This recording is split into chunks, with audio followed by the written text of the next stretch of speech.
Welcome to the second episode of People, Planet, Purpose. In this episode, I have a discussion with Karen Oliver from KO Tourism about the tourism industry and recent trends.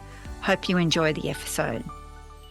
Karen, thanks for joining me today for the podcast People, Planet, Purpose. I'm very excited to have you here. So let's jump in and talk about the visitor experience.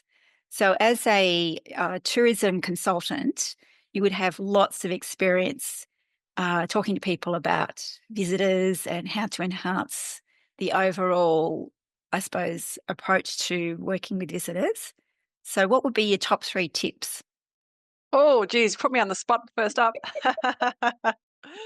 Top 3 tips for enhancing the visitor experience. I think the first one that comes immediately to mind is think about who your customer is and meeting their needs. So there is no point in designing and developing an experience that you think is right and that suits you if you're not thinking about who your customer is and what they're looking for. So that's definitely number 1 tip.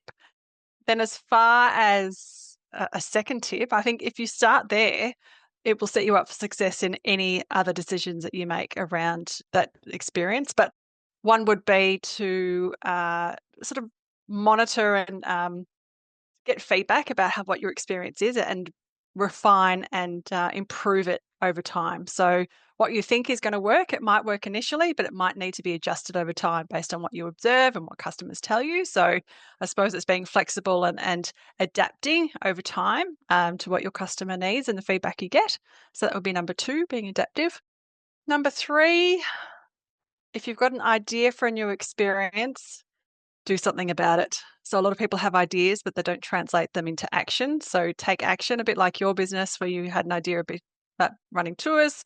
If you've got an idea, you've done the work, you've developed the experience, then take that next step to actually launch it to market and start promoting it and generating bookings. So don't get caught in the wheel of ideas and research and refinement without actually spitting out at one end and saying, let's do this. I get all that, and that's obviously part of my journey going through the ins and outs of all that. But how do you decide or how do you delineate who your customer base is? Like, how do you work that out? That's a really good question and something that I actually spoke about in a workshop yesterday for 3 hours. So it's a big question. But as far as working out who your target customer is, I think it's do some research. So a lot of the regions have customer data and they do analyze the types of visitors that are coming to the region. So I suppose as far as if you're in a certain destination, you want to fish where the fish are. So the people who are coming are sort of the easiest target. So you can get that through data, but also through observation, through discussion with other operators. You can talk to your regional tourism organisation and they will have some insights about who's coming. But what you're wanting to do might not fit that mold. You might want to do something different. You might want to attract a new market. So don't let that put you off, because I think sometimes some really great experiences are launched to market that don't quite fit the mold and they're a little bit different. But again, do your research about where they might be located, try and define who they might be. Don't line demographics necessarily, because that's not going to give you all the information you need to be able to design the experience and really target that customer. I always use the example, I used it yesterday as one of my favorites, that I'm a 45-year-old woman with 3 kids in high school. I should be the perfect target for a Pilates studio. They want me to come. I'm stressed, I'm busy, but I'm not their target market, because when I make the time to exercise, I want to get sweaty, I want to play teamwork, I want to get cardio. Pilates doesn't interest me whatsoever. So as much as I fit the demographic profile of someone they think they might want, you don't want me. Don't waste your money on your marketing with me. And I think that's half the battle, isn't it? Trying to work out who your target audience or market is. And for me, it's a bit of trial and error, because I had in my head before I started my business to be a certain group. And then when some bookings came through, I thought, oh, well, maybe I misjudged that in terms of who I thought I'd be attracting. And I thought I would be attracting, like your previous example of Pilates, I thought I'd be attracting people who sound like me and probably in my demographic. But sometimes it changes. Like sometimes I get people in different age ranges or different groups or different interest levels. So I suppose that's taught me not to make assumptions. Yes, And because that way, if you make assumptions, you pretty have a narrow focus for your business, which you could be missing out on a whole different market of people to work with. absolutely. I want to ask, what was the surprise for you for the types of customers that you're attracting? I thought I would have middle of the range people that are interested in the environment, people that are interested in ecotourism, and that kind of range between, I don't know, 45 to maybe 60 plus. But I've had some interest from, like I said, groups that are in a different demographic to the one I just described, both younger and older, and also people that don't really have a knowledge of the environment but want to learn. Yeah, So they're not necessarily at a stage where they can contribute to discussions in this area, but are interested to find out some more information and to experience, to have that experience of being out in nature, so to speak. Yeah. So it's about them seeking the experience so they can learn and grow as human beings. So yeah. I thought it'd be the opposite. The people I'm preaching to the converted, all the people out there that are eco-friendly would want to come along on my tours, but it's kind of a mixed bag, Yeah. which is interesting. Yeah. And then that opens up all these new marketing opportunities for you Yeah. because then you've potentially got some messaging around targeting people who have very low knowledge base but have an interest. So some reassuring messaging around not having to be an expert to be on this tour, and you know that the information is pitched. Well, it's adapted based on your knowledge base. Hmm. And also the level of questions is quite interesting because I'm learning as I go along as well as a tour guide because they're asking me questions that I hadn't even considered in terms of my spiel or the way my storytelling process. And it's to do with being citizen scientists. Yep. So I'm finding that people really want to jump on board and be part of a research process, be it frogs or birds or whatever it is, and make a contribution that way. So now I'm starting to adapt my tours to incorporate those sorts of things where people can make a contribution and which is tangible. Yep. They feel as though they're not only getting the experience of going on a tour, but they're also contributing back to the environment and research. Wow. So you're really living by the regenerative tourism motto as far as but you've adapted your business and your tours because you've seen a demand for it. Yeah. But I mean, that's recently come out in the media, hasn't it? Like, has it in terms of people being interested in birds, and there's a whole cohort of people that travel extensively so they can do bird research and bird observation, and it's an untapped market because Yep. these people want specific, which is quite niche, specific experiences, and they have to go out of their way to try and find it or create it. So once again, it's an untapped market. Um, Yeah. I'd be interested to hear about your thoughts about storytelling because I've been talking to a few people in the industry and also just went to an industry meeting this morning. Storytelling seemed to be the key to getting people to different areas in regional areas in Victoria, but also from a business perspective to carry the storytelling through all your channels like social media, your website, and actually when you meet the people, the visitors when they come to visit the area, and people are attracted to the actual story behind the business or the story behind the area. So, do you think that's a kind of an emerging area to grow businesses in the tourism arena at the moment? I think it's a bit of I wouldn't say a buzzword, but I think we've been doing this for a very, very, very long time and we've just put a label on it.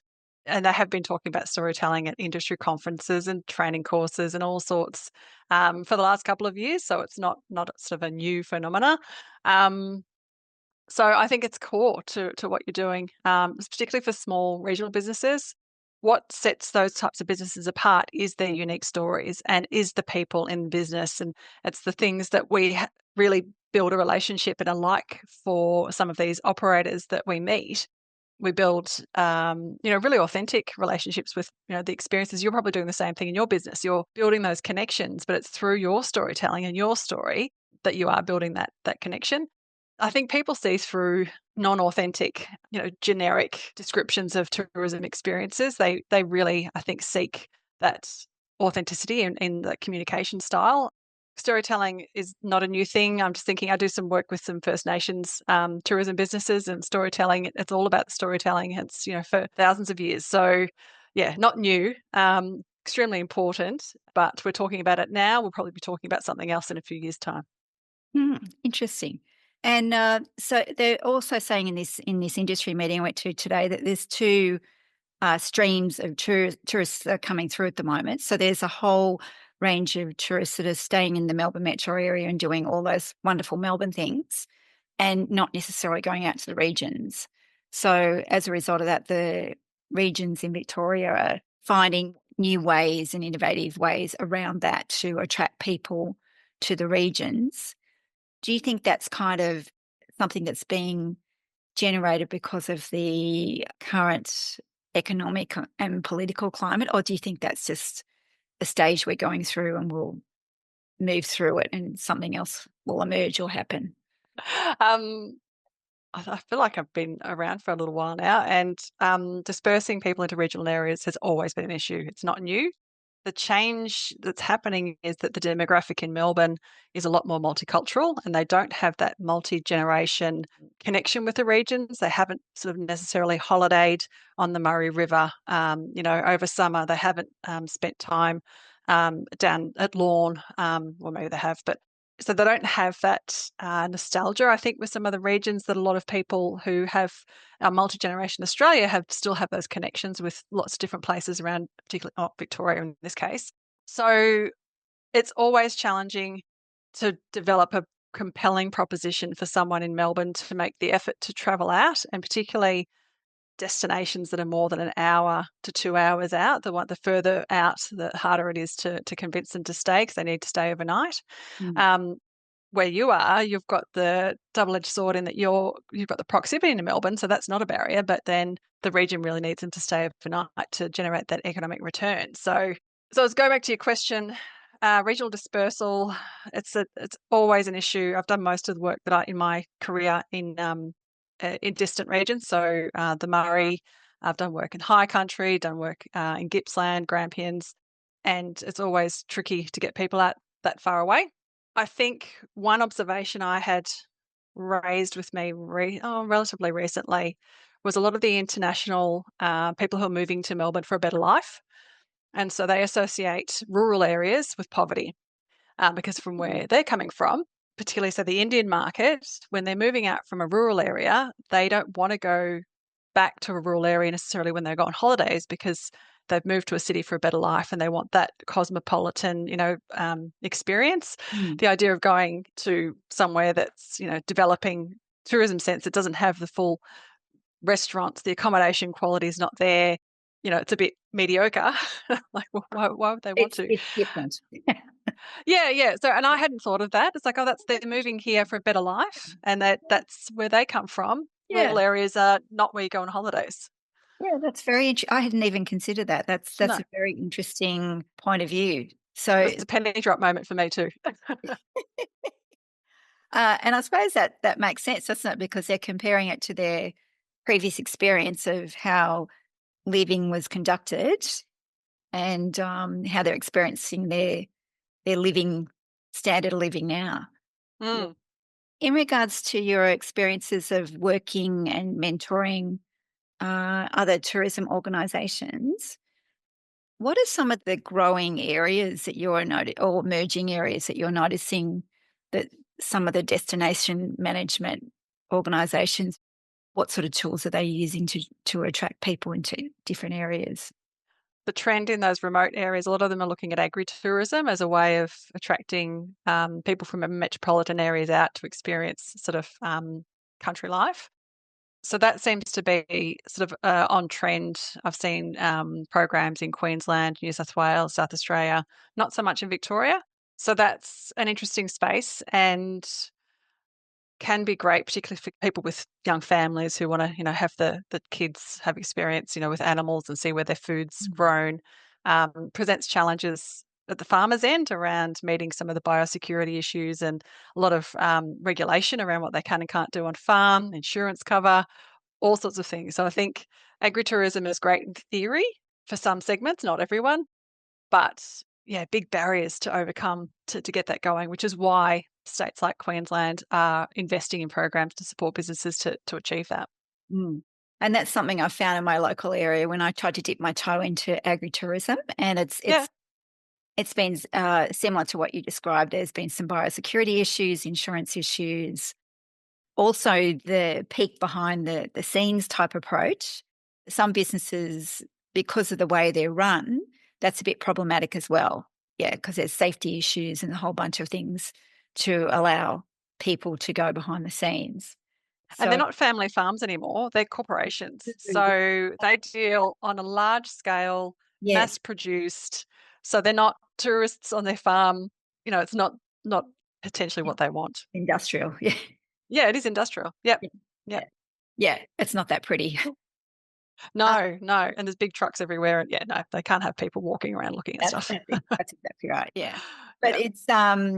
it's interesting that it works in some areas, that kind of approach, because of, I suppose, the method of farming, and if it is a family run business, to hear all those stories, that kind of thing. And I know it does work with some smaller wineries Yep.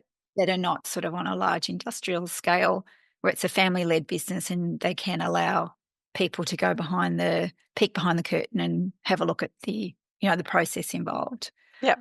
Um, Getting back to the visitor experience, is there a visitor experience that is, from a personal point of view, that's quite memorable for you, that you might have gone somewhere to experience something recently or in the past? And what would be the main things about that experience that made it memorable for you? This is very topical because I actually talk about this in a couple of workshops I do around what makes a memorable experience. And I do use the anecdote of my past because it was such a cracker. So there's a tag along 4-wheel drive tour operator operating out of Port Stephens. Oh, yes. Yeah. And we drove up, quite a few years ago, family holiday, drove up the coast to the Sydney to Melbourne coastal drive and then kept going. And we've got 3 kids, we've got a 4-wheel drive, and we don't take it off road. We use it as a commuter car. It's not, we've got Mm. no skills or knowledge on it. So anyway, we looked up this 4-wheel drive tour. He had amazing reviews, and I check in every now and then, check to see if he's still going. And his reviews, people are rave about it. So Mm. there's a couple of things. So you do a tag along tour on the sand dunes. Yeah. You get to drive along the beach. But he also takes you on a walk. So it's not just a driving tour. There's a spot where he walks you down onto the beach and you get to taste some samphire. And so he engages all the senses. So you're tasting things, you're smelling things, he's sharing stories. But then there's also the fun element. There's a bit of sandboarding where you can jump on the sandboard and go down the dunes. He knows how to train us to get great photos of the car going down the dunes, set me up on one side, hubby drove down the other side. And Bruce is just an awesome man who, and you felt like you were the only, he'd only he'd only done the tour once. Like he's done this tour, it must be thousands of times, Yeah. but he just had this energy about him. So yeah, it was fun. We learned things. It's imprinted in my brain, and it was such a awesome experience. I can't think of his business name. I'll have to look him up. So that's all right. We can put that in the show notes. Yes, please do. So it sounds as though it was a sensory and relationship experience with the tour operator as well, Yeah, and the whole family enjoyed the experience as a result of that. there was And something for everyone. Yeah. that makes it special too, when you feel as though you're unique and you're, even though, like you said, he's probably done this tour 1,000 times before, you feel special because he's taking time out to put all his attention into giving you a great experience. And the love of his job and the country is obviously reflected in his approach with that experience as well. Absolutely. And we just got lucky the day that we booked. No one else had booked on the tour because he normally would have more than one vehicle, but Yeah, he still ran the tour even if with just one car. So that's great, isn't it just shows. And I think, when I talk to businesses when they're starting out about, well, how many people do I need to run a tour to make it viable? it? He's a great example of, sometimes you'll do 5 cars, sometimes you'll do 10, sometimes you'll do one. But if you're giving an amazing experience, it's worth doing that one because I don't know how many people I've told about this tour, although I should know his business name. And I think you're right, because as a tour guide and operator, I get hung up on the numbers and think, oh, I've just got one person or two people, or I should have 15 or whatever it is. But it's about looking at making that a valuable experience, isn't it? For no matter what the numbers are. And Yeah. you're right. If people have a memorable experience, they will tell all their friends about it. And that is a Yes. form of advertising. You can't beat that. You can't beat get That's it's the verbal best way. recommendations from a friend or really. Yeah. Yeah, for sure. Just to quickly talk about sustainability, Yep. that's something I struggle with in terms of my own business. But what are some recommendations that you might have in terms of making tourism businesses more sustainable generally, but also being future focused and things we can slowly and gradually move forward with a view of in the future that we will do these things all the time? You've obviously got the environmental sustainability, but for a business to be sustainable, it also has to be financially sustainable. So, and a lot of the environmental sustainability initiatives have a financial benefit or return. When we're talking to businesses, if we can talk to them in, what's in it for them, as far as if they do implement some sustainability initiatives, there's lots of things people can do. There's accreditation that I think you can really basically have the whole business analysed for its sustainability credentials through the QTF program, or I think there's ecotourism also have accreditation as well. So, and I'm not an expert in the sustainability space, but working with businesses, if you can make a financial gain, I suppose, not just an environmental gain, like it's both. And a lot of regional people are very conscious of the environment and looking after their backyard and doing the right thing. So it's not a hard ask, but sometimes it's a bit of the investment required can be a barrier because it often costs.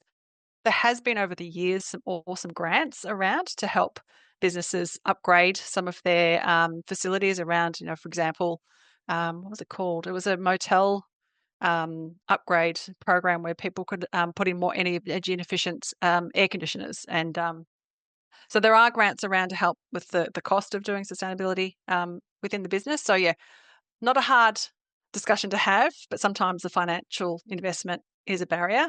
But people generally want to do the right thing. So yeah.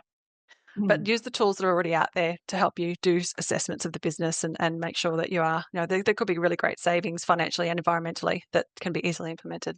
mm. I have some challenges with people. We're trying to teach people about waste, etc. So people come onto tours and they bring like a lunch or some plastic drink bottles, and then just chuck them on the floor in the bus, or Yep. not put them in the right places, that sort of thing. So I'm find that I'm constantly having to educate people about Mhm. these sorts of things, Yep. and give them information and to assist them to make the world a better place, so to Yep. speak. Yep. I went on an organised bushwalk a couple of months back, and it was an amazing guy who's just taken this on to as a volunteer to take people on amazing bushwalks. And he is very knowledgeable about the bush and the environment and all those sorts of things. So he takes a IKEA, those big blue IKEA plastic bag, Bags. Yep. rolls it all up and puts it in his backpack. And then he knows the spot that we're going to, and he's done a recce to see what the bushwalk is like before we actually do it. And he knows where the rubbish is on these walks. So he pulls the IKEA plastic bag out when we get to a spot when there's been a rubbish dump, and it's normally just plastic wrappers and bottles and things like that. And he picks up these items, and he Yep. said, you can either sit there and wait, Well, you can Well, help. join in. Of Yeah. course, we're not going to sit there and wait. No. So then we all join in, Yep, and normally IKEA plastic bags are full, and then he puts them somewhere near a tree, and he comes back to collect it after the walk. yep, Yeah, I'll always remember that, and yep, always remember to lead by example. So that was very subtle. The messaging was very subtle, and it wasn't just, "Here we go, we have to do this," or getting cranky that this is being left there, yes, or making a big scene about it. The yep, messaging was, "Well, here we go, this is here, and I'm gonna pick all this up now, so yep, got an option to sit there and, have a sandwich, yeah, and watch me do it, yeah. or watch me do it, or you can help." Yeah. Yeah. Yeah, yeah. So not so subtle after all. Yeah, that's right, yeah. Um, all right, Karen, that's been really interesting. I've really enjoyed speaking with you today, and, thank you so much for your time. Do you just wanna quickly sum up what sort of work that you do? I'm gonna cover it obviously in intro, but Yeah. if you wanna make any points about your work before we finish today? I'm like a jack of all trades in the industry development space in the tourism area, but mainly working with the supply side. So I'm working with businesses to improve the experience, to run a better business, to improve their marketing. So I really love working with tourism operators.